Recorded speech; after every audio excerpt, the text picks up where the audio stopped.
Добре, добре дошли. Днес е 11 април. Време е за библейски час. Всички, които сме тук събрани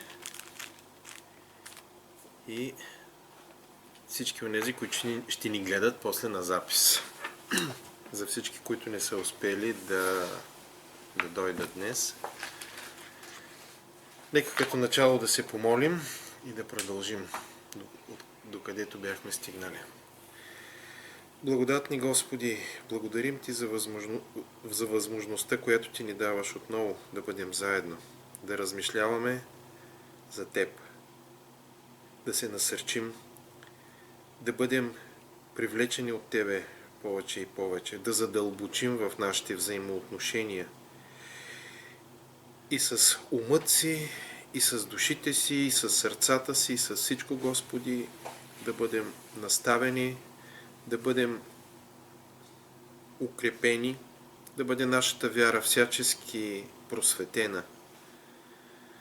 Молим Те да ни помогнеш, да ни даваш мъдрост, да ни даваш да можем да проумеем, да усетим, да възприемем това, което е Твоята воля, за да бъдем заедно в единство, в това, което Ти благоволяваш, в това, което Ти, Господи, искаш за нас. Да израстваме в тази вяра и в това взаимоотношение, в което Ти, Господи, искаш за нас, тук на това място.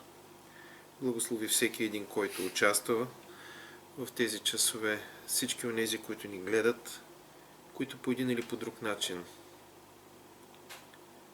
Ти си призовал да бъдем едно тяло, една църква. Молим Те да ни даваш мъдрост, да ни даваш разум. Помогни ни, Господи, да проумяваме, да разбираме. Просветлявай умовете и сърцата ни, така, щото дори онова, което ни е мъчно да разберем, молим Те Ти да ни го откриеш, чрез Твоето водителство и чрез Твоето действие, така, щото да възприемем не просто знание, не просто правила или някакви норми само, но нека всичко, Господи, което Ти искаш, да проумяваме, да усетим, да стане присъщо за нашето разбиране и за нашето възприемане. Нека бъде съобразно Твоята воля. Днес Ти се предаваме и Те молим да ни водиш и да ни учиш. В името на Господ Исус Христос Те молим. Амин.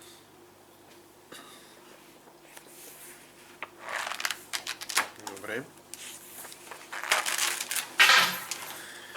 В нашите размишления до този момент, това малко скърца, извинявам се,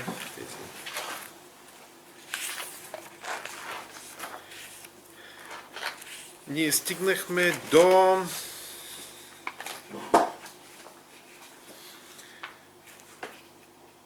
момента, в който и в катехизиса, който четем, и в символа на вярата се казва, че Исус Христос, в когото ние вярваме като единороден Божий син, беше разпнат за нас при Понтий Пилат и страда и бе погребан, който възкръсна в третия ден според Писанията, който възлезе на небесата и седи отдясно на Отца, който пак ще дойде със слава да съди живи и мъртви, и царството му не ще има край. И точно на днешния ден, на Велика събота, ние ще продължим от този момент нататък да размишляваме и да видим какво ни повелява, към какво ни насочва катехизиса, който оформя и който систематизира ученията на нашата църква и като част от цялата Христова църква, като Негови синове и дъщери, всички онези, как да ги кажем, основи на нашата вяра, които стъпват на Божието Слово. Защото по какъвто и начин да го погледнем, по какъвто и начин да го размишляваме, ако ние не сме стъпили на Божието Слово, нашите вярвания са нестабилни. И така, ние стигнахме предния път до това как Бог ни примирява в Христос и казахме, че Бог ни примирява със себе си чрез смъртта на Христос на кръста.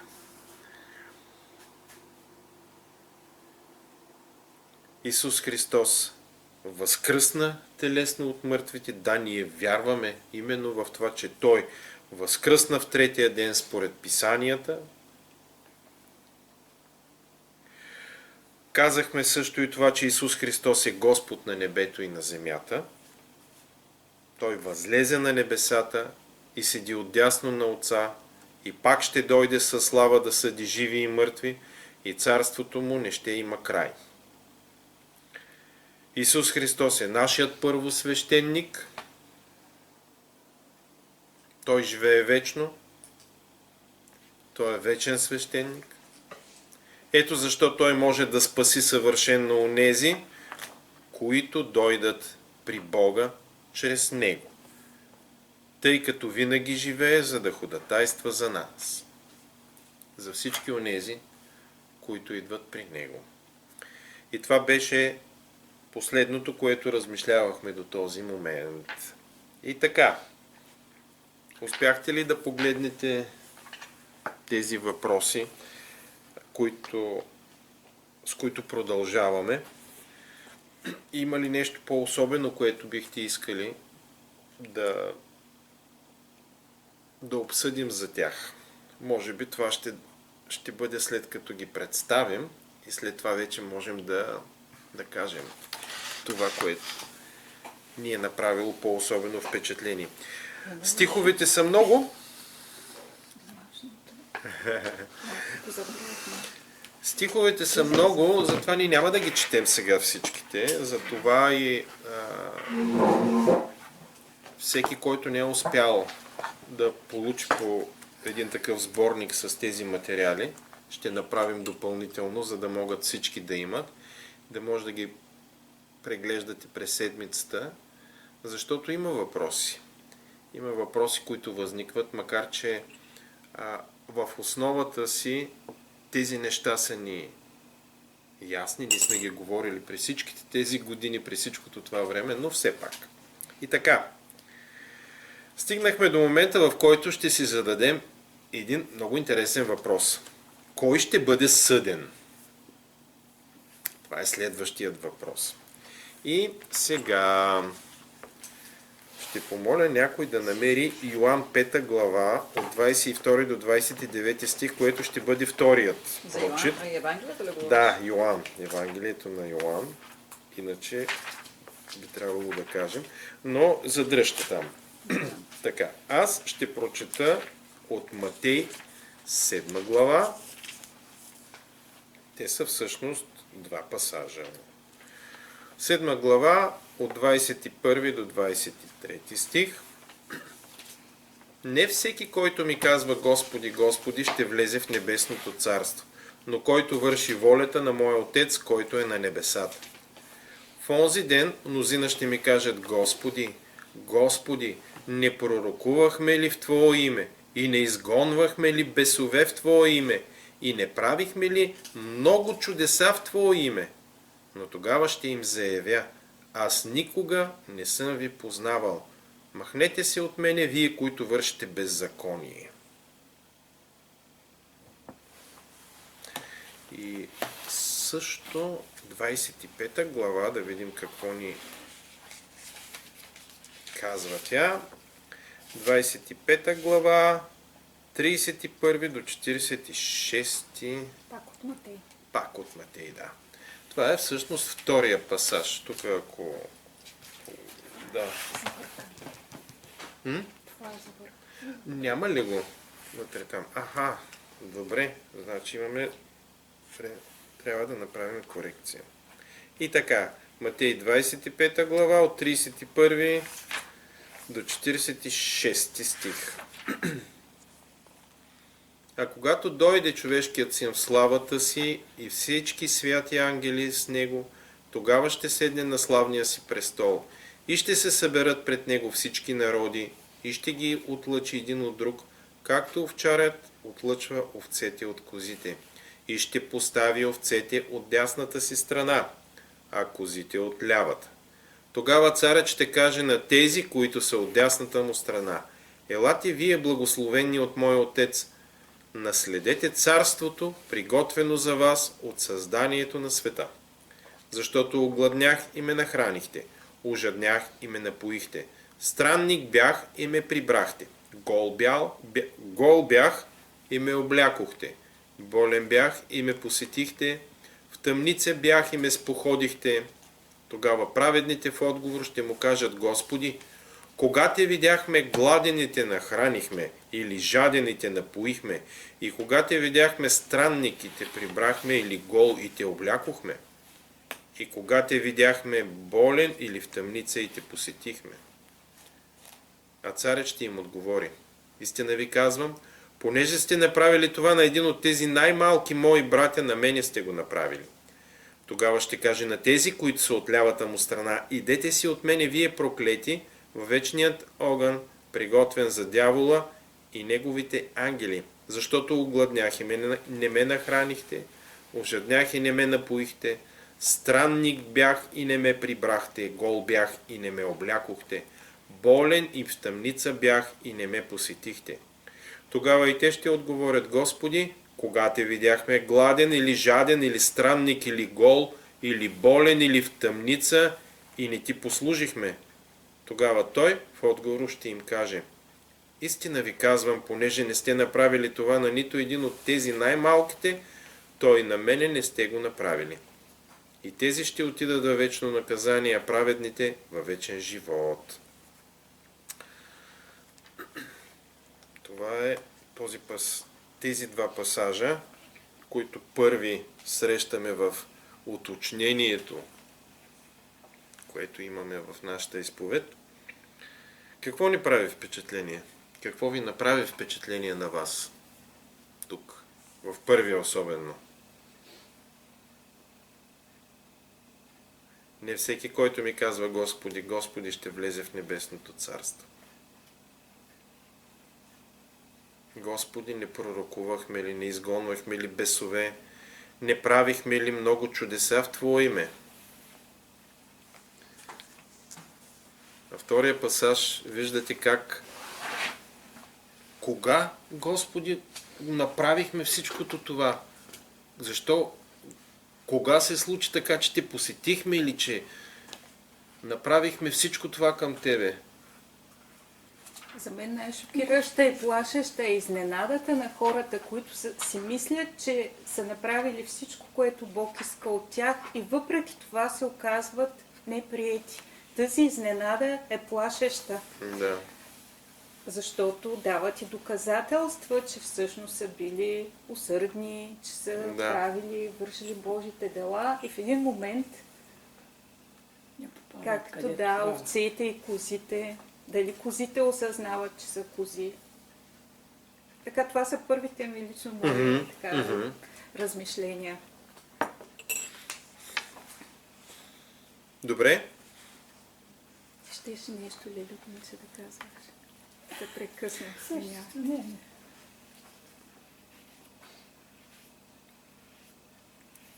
Щом на един човек си помогнал, значи си помогнал на него. Според мен ние винаги Бог иска да помогне. Може би това има пред, защото понякога правим нещата от себе си, а ние водени от Бога и си мислим, че правим нещо добро, пък всъщност то не е Божието за нас, което трябва да направим в случая. Дори някога не е Божието за този, на когото го правиш. Да. Виждаш, то може по принцип да е добро от тебе, нали, от нас си, но за този човек не е този начин за просветление или за това да осъзнае точно било грешката си или по някакъв друг начин Бог може да го обогати душевно, ако...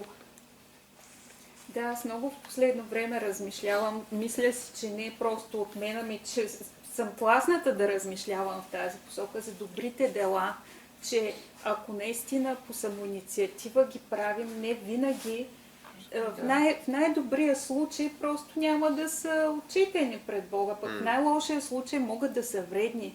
Както за нас, но според мен, това пак е според мене, в случая, примерно, което би било наказуемо, ако мотива ни е погрешен, примерно, ако мотива ни е само въздигане, ако мотивът ни е ние да се изтъкнем, да спечелим тълпи след нас, нали, образно казано, да. Някога неволно постъпваме по-човешки, според мен това е нали, всеки от нас може да допусне да направи нещо, пък да не е трябвало, но да сме с чисти мотиви, да кажем.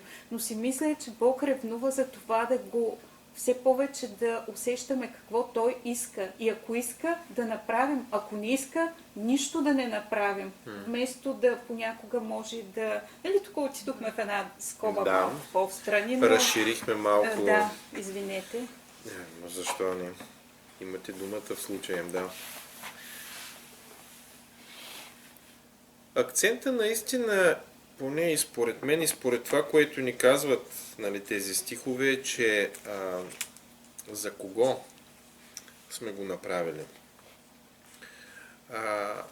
И в първия случай, когато и чудесата, защо, много интересно, защо съпоставката е направена точно с това? Не правихме ли чудеса? Не изгонвахме ли демони? Не вършихме ли, как беше? Момент сега. Не в твоето име ли? Не в твоето ли име пророкувахме, изгонвахме бесове, чудеса. Никога не съм ви познавал. Това е много шокиращо тук. Всички са изправени пред праведния съд на Исус Христос сега и ще бъдат изправени пред Него в последния ден.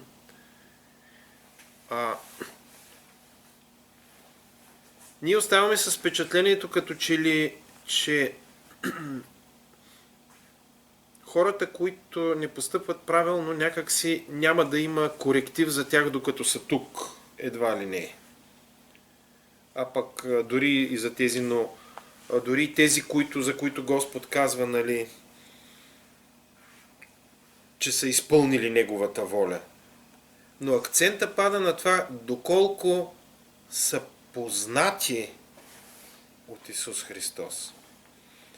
Защото можем ли за момент да помислим за цар Кир или за Вавилонския цар, който Божието Слово нарича: ето Вавилонския цар, моят слуга, който съвършено ще изпълни волята ми. И ние виждаме същия този цар как извършва волята на Бог. Коли, беси, разрушава, завладява. Защото Божията воля беше този народ, еврейският, да отиде в плен. Понеже те съгрешиха и в този смисъл на думата този езически цар беше слуга, беше инструмент, беше маша в ръцете на Бог. Но това ли има предвид Бог, когато казва да извършваме Неговата воля? Когато тези хора, връщаме се на Матей, тук трябва нещо да си отбележа по някакъв начин, те ще го държа за сега. Тук ще си взема малко. Добре, че има такива разделителчета. Ще си отбележа сега тук. И така на Матей, в началото и в края, по много интересен начин. Това, че някой прави нещо и това прославя Бог, означава ли, че този, който върши по този начин волята му, го е познал?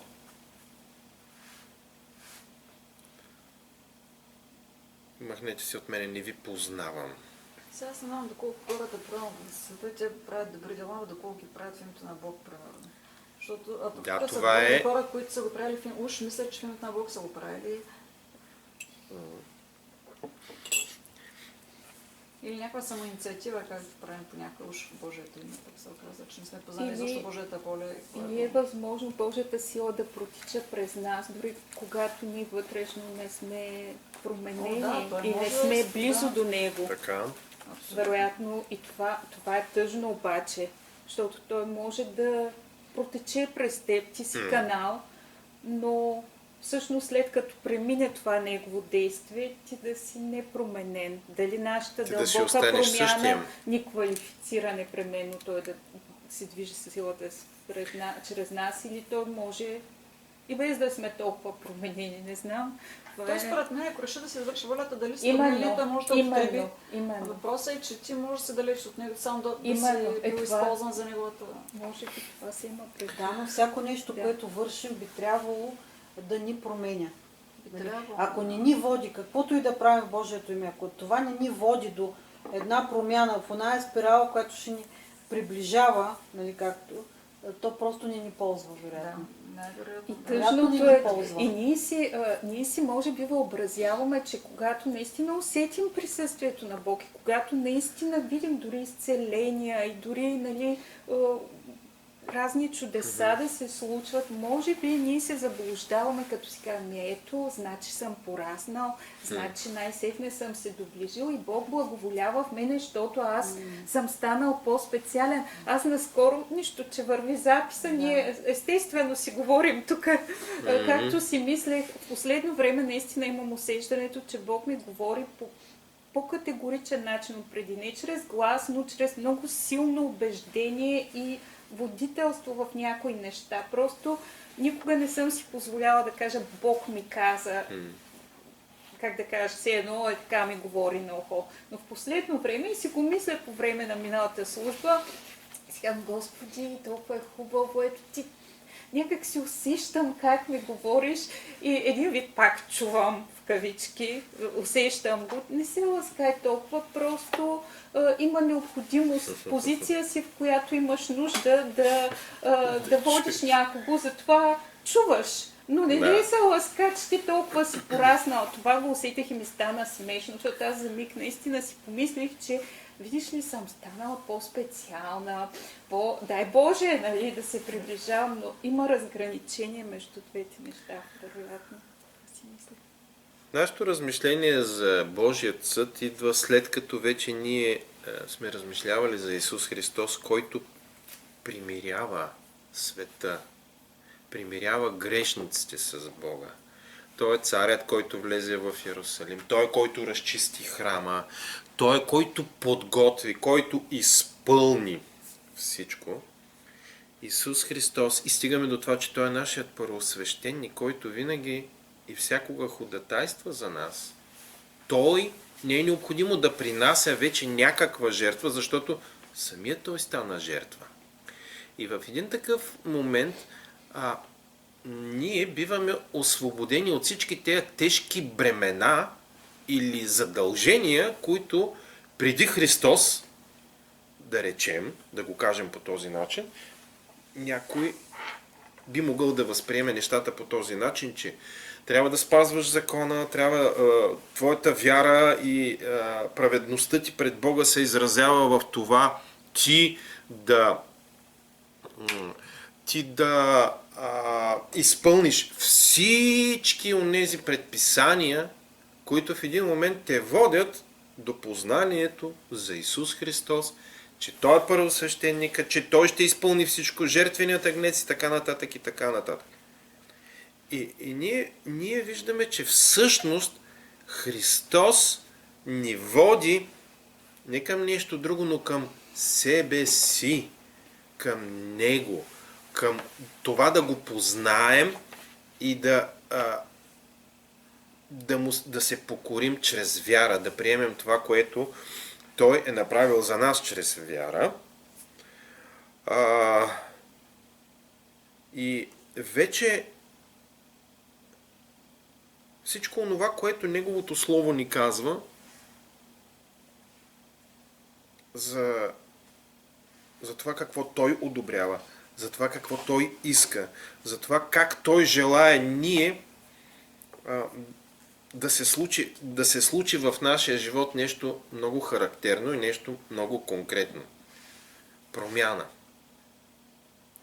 Трансформация, която да ни води към познаване.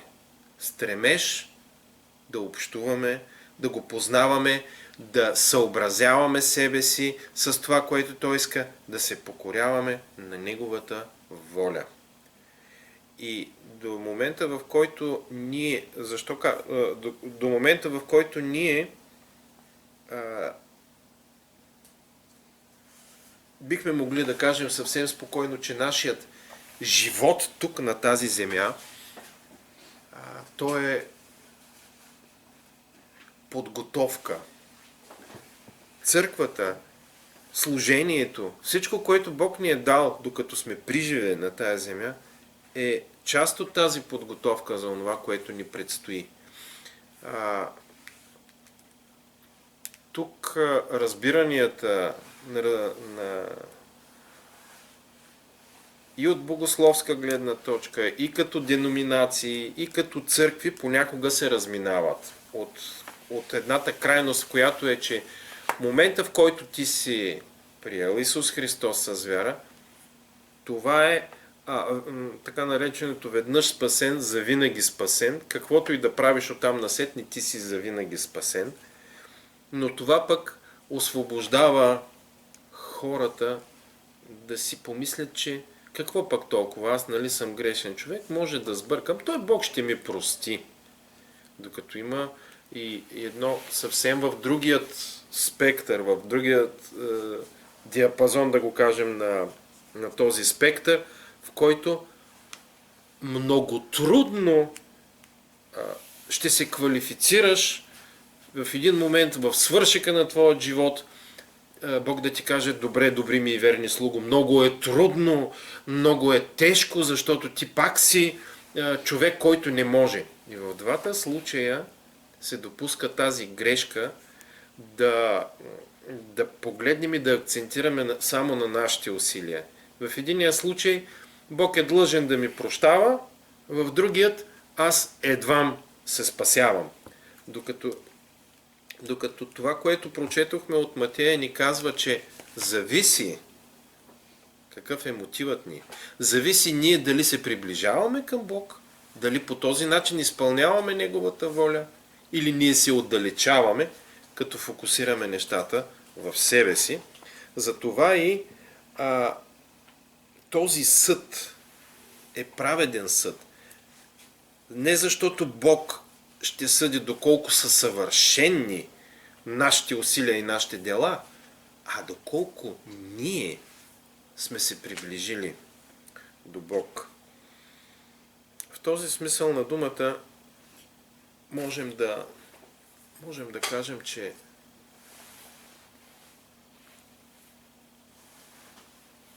непременно Бог ще ни доведе до моменти, по-скоро бих казал, на катарзис, в който ние ще осъзнаем, че всъщност ние не можем да направим абсолютно нищо по въпроса да изпълним Божията воля. Но това е момент, в който не да се откажем и не просто Бог да ни покаже колко сме неспособни, а че колко много ние зависим от Него, от Неговата милост и от Неговата благодат.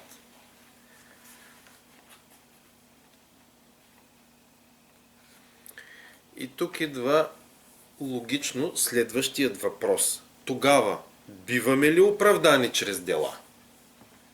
Не, то е ясно, че дела не може да се оправдае. Не. Пред Бога. Да. Пропуснахме да прочетем Йоан 5 глава, но ще ни остане за размишление в къщите. Мисля, че от Матей е достатъчно това, което говорихме. И така, биваме ли оправдани чрез дела? Отговорът логично е не.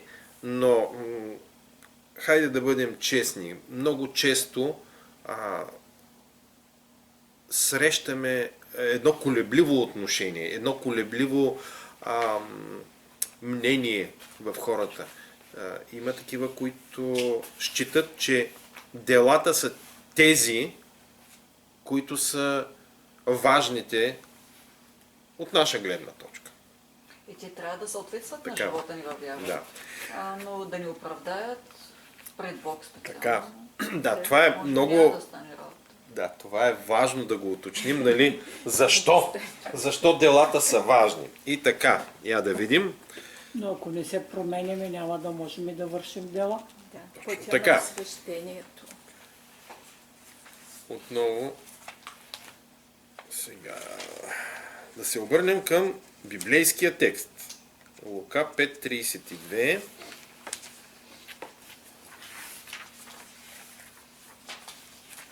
Намери ли го някой? Да. Няма да видим какво казва Лука 5:32. Не съм дошъл да призова праведните, но грешните към покаяние. Така. Защо го казва? Защо е посочен като първи този стих тук?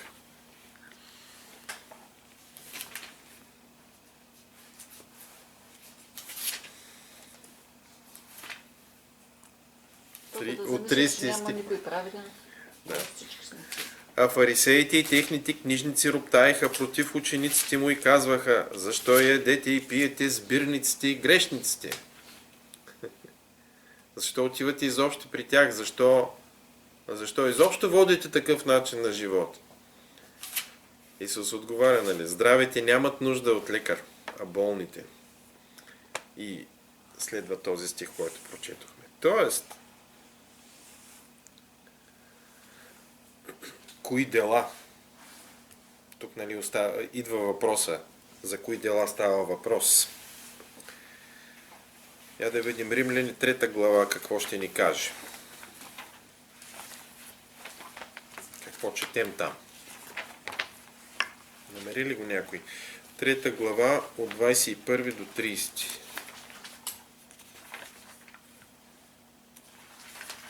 Трета глава. Да. 21.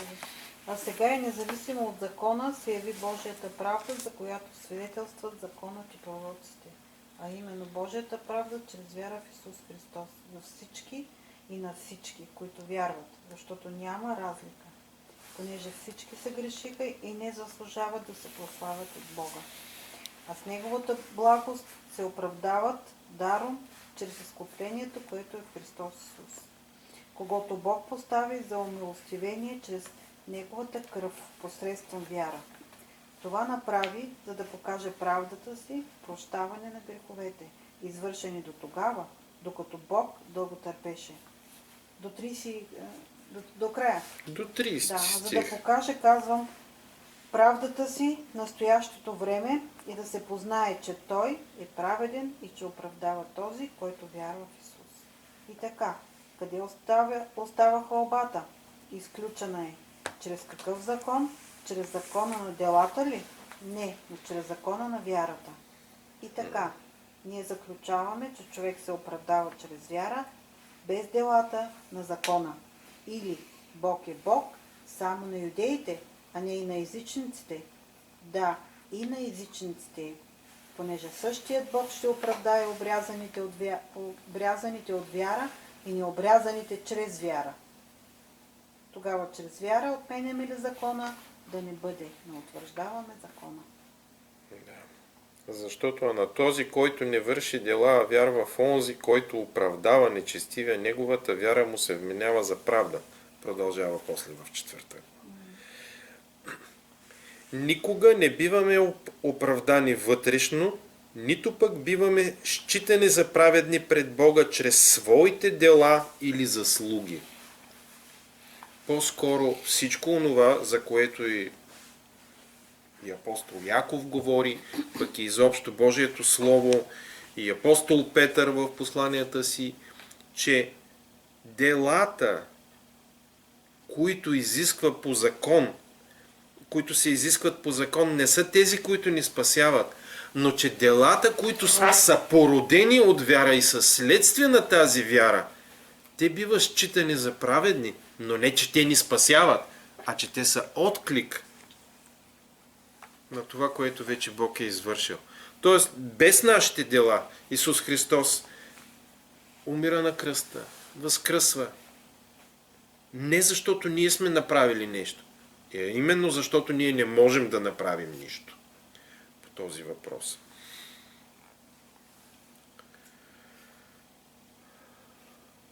В тези два въпроса има едни уточнения, които във връзка с това, което ние разглеждаме тук в библейските часове за изповедта на вярата на църквата, която приемаме, Има едно уточнение в края, в скобите, след библейските стихове, изповед на вярата, и това са, и тук в края, който желае, може да ги, в края на този сборник, те са формулирани по такъв начин,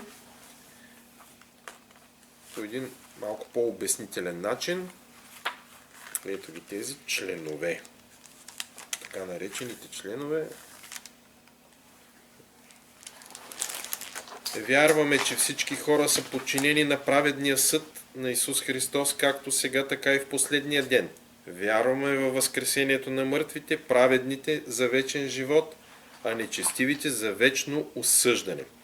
И по този начин, малко по-конструктивно, малко по-формулирано и синтезирано е обобщен извода, който можем да си направим от всички тези стихове и от тази изповед на вярата. И така, как можем да избегнем Божия гняв? А сега да видим. Като се покайваме. И се стараем да се повторяме. Макар, че за съжаление трудно се получава. Че някой май не се получава. Това е точно така. През целия живот. Да. През целия живот на човека. Начин на живот трябва да е. това. Мисля, че тук много точни и много хубави две неща засегнахме. Първо, нашето отношение на смирение, което се изразява в покаянието. И второ, че това не е просто изблик някакъв, момент на някакво състояние, а че това е начин на живот, нашето отношение. И точно тази промяна, и точно тази трансформация от горделивостта е изключително от горделивостта към едно смирено отношение. Боже, има и милост към мен, грешника. Е изключително показателно. Защо? Защото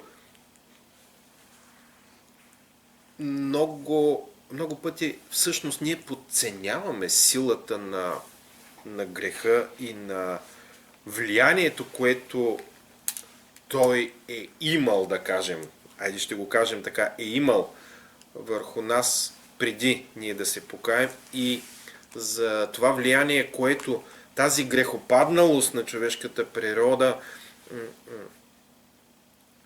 се явява за всички хора, които не са повярвали в Исус Христос.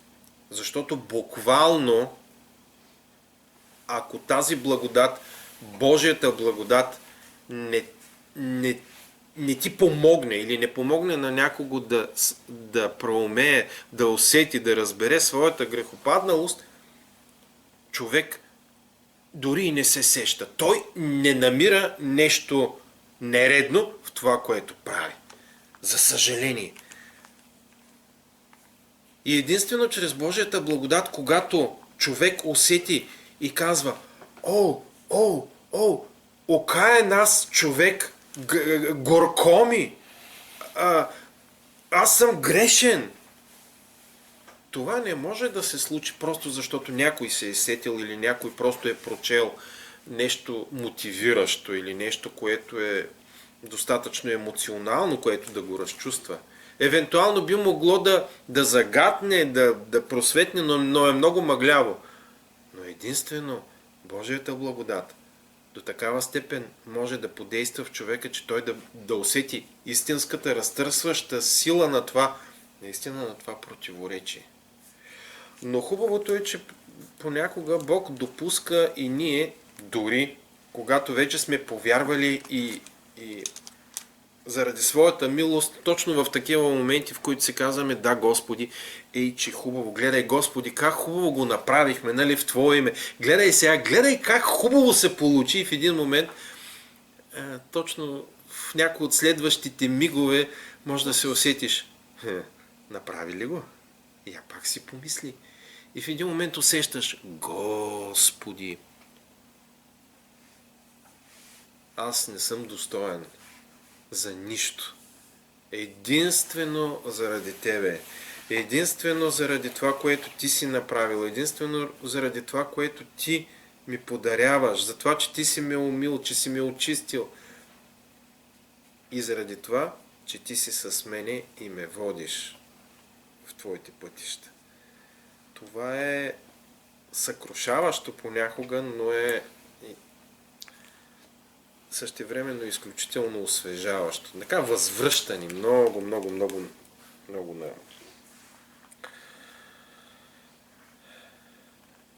И така наистина Бог оправдава, счита за оправдани каещите се грешници, които изповядат вяра в нашия Господ Исус Христос. Да видим с какво ни насърчава Йоан, Евангелието от Йоан, 3 глава, 36 стих. Да видим. Намерихте ли го? Тук кажеш, че може би се има преди покаяние, не разкаяние, нали? Да.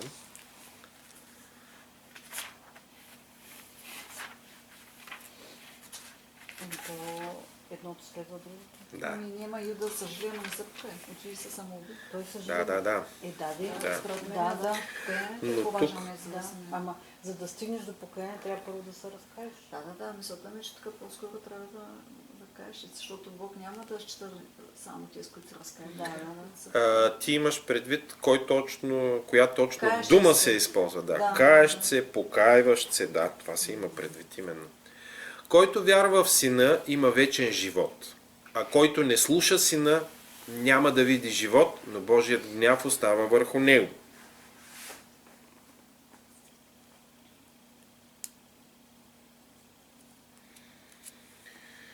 Римляните също ни говорят за тези неща и аз ще обърна отзад малко тук, за да видя тези римските цифрички. Така, за да го прочетем и по един такъв формулиран начин. Да видим къде е. Така, изповедта на вярата 9, изповед на вярата 9. Къде е? 9, ето го. Ние сме признати за праведни пред Бога единствено заради заслугите на нашия Господ и Спасител Исус Христос, чрез вяра, а не заради собствените си дела или заслуги. Ето защо това, че сме оправдани само чрез вяра, е най-здравословното учение и много утешително. Тук по един такъв начин е формулирано самото изказване.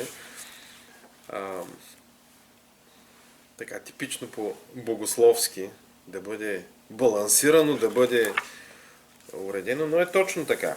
Де-факто е точно така. Всички останали стихове разясняват и потвърждават именно това, че ние сме оправдани, когато сме се покаяли, когато сме приели това, което Господ Исус Христос е направил за нас и сме повярвали, че Той го е направил за нас. Преди да преминем към следващата точка, има ли нещо друго, което искате да обсъдим, да споделите? Сетих се за един стих, не мога да кажа в Откровение, където се казва, че църквата се приготвя, невястата се приготвя и на нея се даде да бъде облечена в светъл и чист висон, а висонът са праведните дела на светиите.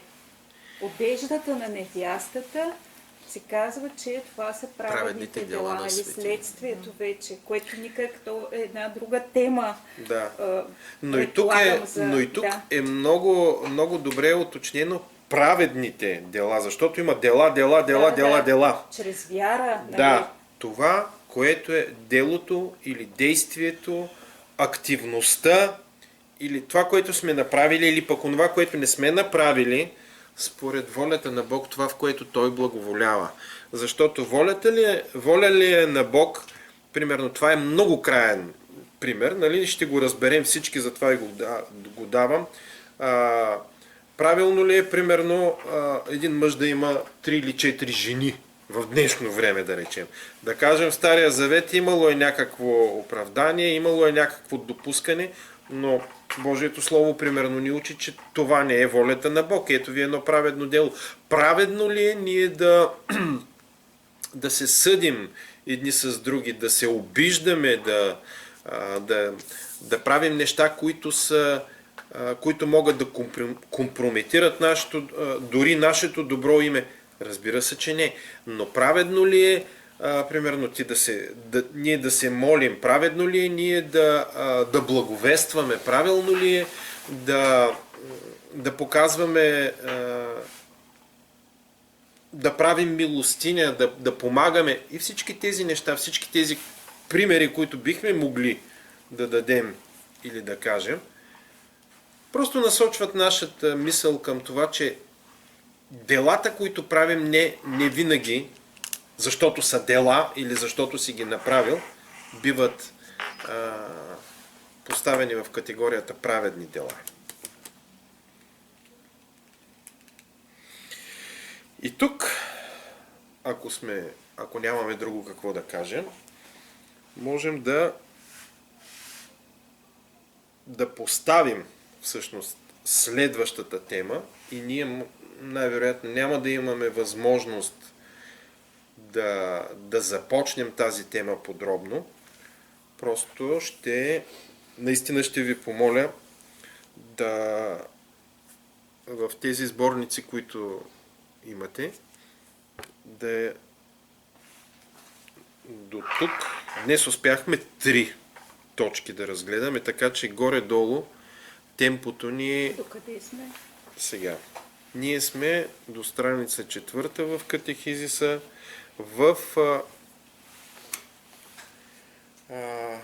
понеже тук не е поставено като няма някаква номерация, но имаме точка 20. И това е точно преди изповедта за това, че ние вярваме в Святия Дух. Или вярваме и в Светия Дух, Господа, животворящия, който от Отца изхожда, комуто се покланяме и когото славим с Отца и Сина наравно, който е говорил чрез пророците. Стигаме до тук и можем да погледнем за следващия път от 20 до 23 точка. Ако не успеем 23 до 22, но горе-долу около 3 точки според нашата номерация успяваме така за библейският си час да покрием, така че можем съвсем спокойно да си дадем домашно от 20 до 23, всъщност аз като се замисля до 22, защото 20, 21 и 22 са си 3 точки. Тези точки са: вярвате ли в Светия Дух? Светият Дух Бог ли е? И как Светият Дух ни води към покаяние? Това са 3 точки и 3 въпроса, които ни задава Сега може да отговорим, че вярваме. Другия път ще... Ние вярваме, да, но има интересни моменти, които можем да обсъдим в това. От него безкрайно. Абсолютно, да. Добре, нека като завърших да се помолим. Благодарим Ти, Господи, че Ти не си ни оставил сами, че Ти си ни дал Словото Си, толкова щедро, Господи, си излял Святият си Дух. Твоето присъствие е с нас и Ти си ни дал една жива вяра. Помогни ни, Господи, когато размишляваме, Ти да разширяваш и умовете ни, и сърцата ни, така, щото да проумяваме чрез Тебе и дълбочина, и височина, и широчина, да проумяваме Твоята любов, да проумяваме това познание, което, Господи, Ти ни даваш толкова щедро и толкова изобилно. И Те молим, Господи, да ни влагаш това насърчение и това разбиране, че Ти ни призоваваш към чистота и святост на живота. Затова Те молим, Господи, работи, напомняй ни и помогни ни, Господи, наистина да Те следваме в Твоите пътища в чистотата и светостта, в която Ти ни водиш, в която Ти ни повеляваш да живеем този живот на вяра заедно с Тебе. Благодарим Ти, Боже, за всичкото това в името на Отец, на Сина и на Святия Дух. Амин.